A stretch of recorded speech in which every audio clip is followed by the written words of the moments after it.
कल संविधान दिवस पे मैं स्वयं बैठा था कृष्ण तहसील में। एक माँ और उसकी बेटी करीब 22-23 साल की आई, उसका नाम दिव्या था। उनकी एक समस्या थी, उनको धैर्यपूर्वक सुना गया। करीब 5 मिनट मैंने ही सुना। उस एक वीडियो बना के लाई थी खेत का अपने, उसको भी देखा। तत्काल आदेश भी जारी किए कि उनका जो भी आंशिक रूप से अतिक्रमित है खेत, उसको खाली करा के अतिक्रमणकर्ताओं के विरुद्ध कार्रवाई की जाए।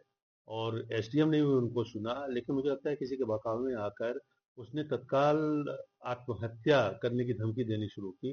उसको शांत करने का बहुत प्रयास किया गया, उसको समझाया गया, लेकिन वो आत्महत्या करने की बात बार बार कह रही थी। तो इस आशंका से ग्रस्त होकर कि कहीं वो आत्मघाती कदम न उठा ले, पुलिस की निगरानी में उसको पुलिस बुला के पुलिस की निगरानी में दिया गया। और पुलिस ने भी उसको समझाया। धीरे धीरे उसका आवेग शांत हुआ तो उसको अपनी गलती समझ में आई। तो लगभग 2-3 घंटे के बाद वो क्षमा याचना करने लगी और उसको मुचलके हुए छोड़ दिया गया। तो जो कदम उठाए गए उसके प्राणों की रक्षा के लिए उठाए गए, और कोई इस तरह का आत्मघाती कदम न उठा ले।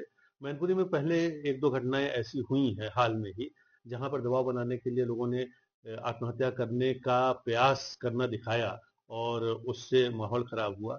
साथ में वो लड़की जो थी वहां पर पब्लिक ट्रैंक्विलिटी, लोक व्यवस्था को भी भंग कर रही थी। बहुत तेज आवाज में बोलना, आत्महत्या की बात करना। तो बार बार समझाने पर जो वो शांत नहीं हुई, तो उसके लिए बेस्ट यही लगा, मुझे सबसे सर्वथा उपयुक्त कदम ये लगा कि इसको निगरानी में रखा जाए, ताकि इसका आवेग शांत हो। अब इस बात को तोड़ मरोड़ कर सफेद झूठ फैलाया जा रहा है कि उसको जेल भेज दिया गया। सच्चाई यह है कि उसकी समस्या पे कल ही राजस्व टीम गठित कर दी गई, कल भी राजस्व टीम उसके यहाँ गई थी। और आज भी वो राजस्व टीम अपना काम कर रही है। मेरी समस्या अभी जब ये रिकॉर्ड हो रहा है तो पैमाइश हो चुकी होगी और उसको कब्जा दिलाया जा चुका होगा। वो माँ बेटी भी अपने घर पर हैं, कल ही से सकुशल हैं।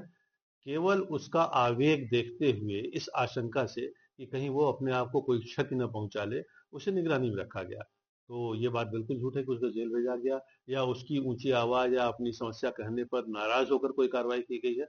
ये बिल्कुल झूठ है, ये छवि खराब करी जा रही है। आप सहमत होंगे कि यहाँ पर जन समस्याओं के निस्तारण पर विशेष प्रयास किए जा रहे हैं, और पिछले दिनों में जन समस्याओं में की गुणवत्ता में बहुत ही उत्तरोत्तर वृद्धि हुई है। उसकी गुणवत्ता मैं स्वयं जाकर मौके पर देखता हूँ, अपने अधिकारियों को भी दौड़ाता रहता हूँ।